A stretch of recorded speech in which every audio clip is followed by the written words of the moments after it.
بسم اللہ الرحمن الرحیم۔ انسانی زندگی کی تخلیق، مضمون نون الف منیر۔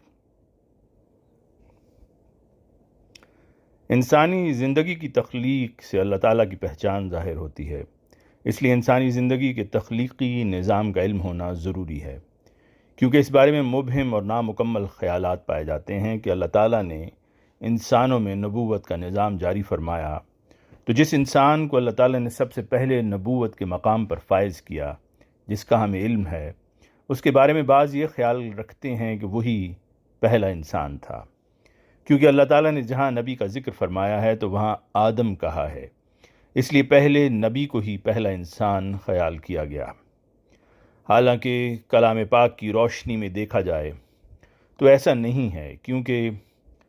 یہ آگے آیت پیش کرتے ہیں، اعوذ باللہ من الشیطان الرجیم، انی جائل فی الارض خلیفہ، سورہ البقرہ آیت 31۔ اس میں جائل یعنی بنانے والا، مقرر کرنے والا کا لفظ استعمال کیا ہے، نہ کہ خالق کا لفظ استعمال کیا ہے۔ انسانی زندگی کا آغاز از بائبل میں آتا ہے، تب خدا نے کہا کہ ہم انسان کو اپنی صورت اور اپنی مانند بنائیں گے کہ وہ سمندر کی مچھلیوں پر اور آسمان کے پرندوں اور مویشیوں پر اور تمام زمین پر اور سب کیڑے مکوڑوں پر جو زمین پر رینگتے ہیں سرداری کریں۔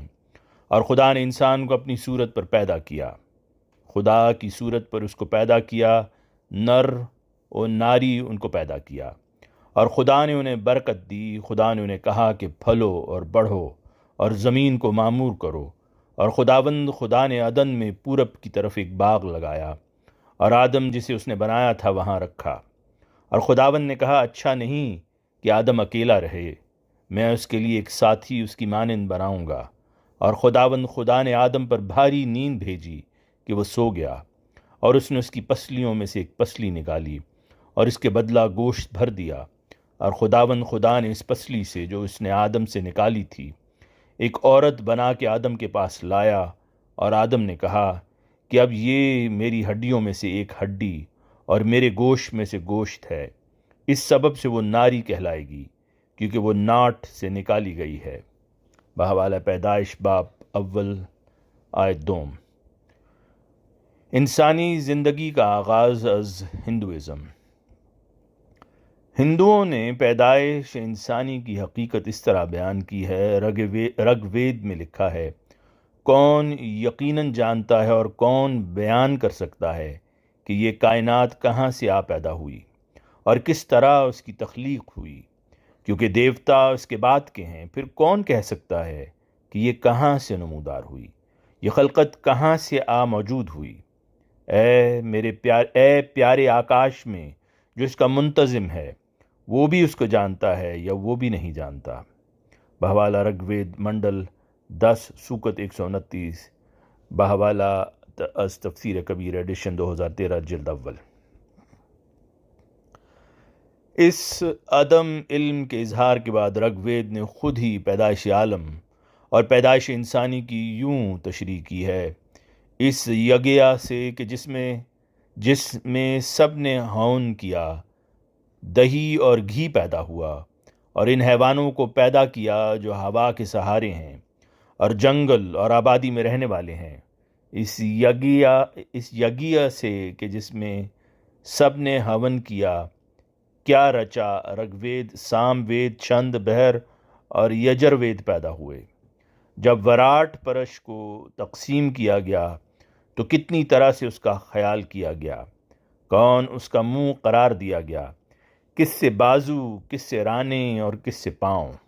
اس کا منہ کیا ہے، بازو کون ہیں، رانے کیا ہیں اور پاؤں کون۔ براہمن اس کے منہ سے پیدا ہوا، کشتری اس کے بازو سے، اور شودر اس کے پاؤں سے، من سے چاند پیدا ہوا، آنکھ سے سورج پیدا ہوا، منہ سے اندر اور اگنی سے، پران سے ہوا پیدا ہوئی۔ بحوالہ رگ وید منڈل 10 سوکت 129۔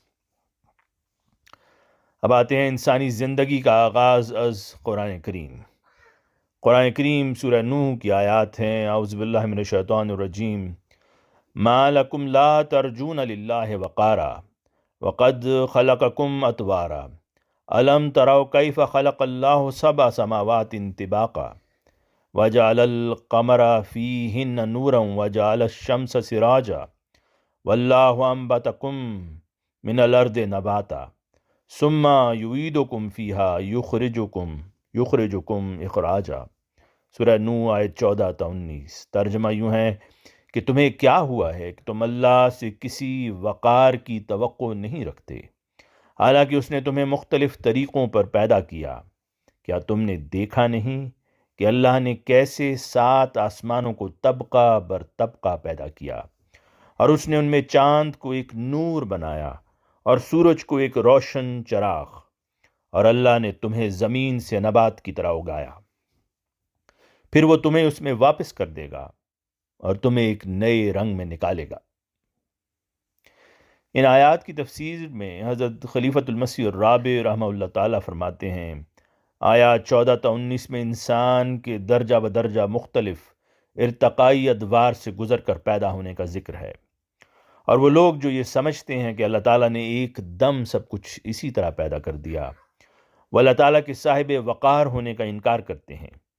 کیونکہ ایک صاحب وقار ہستی کو کوئی افراتفری نہیں ہوتی، وہ ہر چیز کو درجہ بدرجہ ترقی دے کر بلند کرتا ہے۔ اسی طرح خدا تعالیٰ نے آسمانوں کو بھی طبقہ در طبقہ پیدا کیا ہے۔ بحوالہ ترجمۃ القرآن صفحہ 1081۔ ہمارے آقا حضرت مسیح موعود علیہ الصلوۃ والسلام فرماتے ہیں، ہم اس بات کے قائل نہیں ہیں اور نہ ہی اس مسئلہ میں ہم توریت کی پیروی کرتے ہیں کہ 6-7 ہزار سال سے ہی جب سے آدم پیدا ہوا تھا اس دنیا کا آغاز ہوا ہے، اور اس سے پہلے کچھ بھی نہ تھا، اور خدا گویا معطل تھا، اور نہ ہی ہم اس بات کے مدعی ہیں کہ یہ تمام نسل انسانی جو اس وقت دنیا کے مختلف حصوں میں موجود ہے، یہ اسی آخری آدم کی نسل ہے۔ ہم تو اس آدم سے بھی پہلے نسل انسانی کے قائل ہیں۔ بحوالہ ملفوظات جلد دہم ایڈیشن 1984۔ حضرت خلیفۃ المسیح الاول رضی اللہ تعالیٰ عنہ اس ضمن میں فرماتے ہیں، غرض اس زمین کے تمام مقدس فرشتوں کے مقدس گروہ نے آدم علیہ السلام سے پہلی قوموں کی بدعتباری اور کافروں، ڈشوں، ویسیوں، شیطانوں اور آمروں کے برے کام اور بدچلنی دیکھی ہوئی تھی۔ غلطی سے سمجھ بیٹھے کہ یہ آدم بھی آدم ہے، پہلی قوموں کی طرح فساد، قتل اور سفک دماء نہ کرے۔ اور امام الائمہ حضرت سیدنا امام محمد باقر علیہ السلام سے روایت ہے، جیسے تفسیر کبیر میں لکھا ہے، اس آدم علیہ السلام سے پہلے 1000 در 1000 آدم گزر چکے ہیں۔ بحوالہ تصدیق براہین احمدیہ صفحہ 119 تا 127۔ حضرت مسلم موعود رضی اللہ تعالیٰ عنہ خلیفۃ المسیح الثانی فرماتے ہیں تفسیر کبیر میں، وہ تحریر کرتے ہیں کہ قرآن کریم میں جو آدم کا واقعہ بیان ہوا ہے، اس میں کہیں بھی اس امر کا اظہار نہیں کیا گیا کہ آدم علیہ السلام سے نسل انسانی کی ابتدا ہوئی ہے، یا یہ کہ ان کے زمانہ میں کوئی بشر نہ تھا۔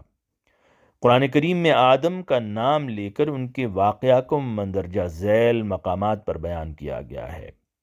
اول تو اسی آیت میں جس کی تفسیر میں اس وقت لکھ رہا ہوں، یعنی انی جائل فی الارض خلیفہ،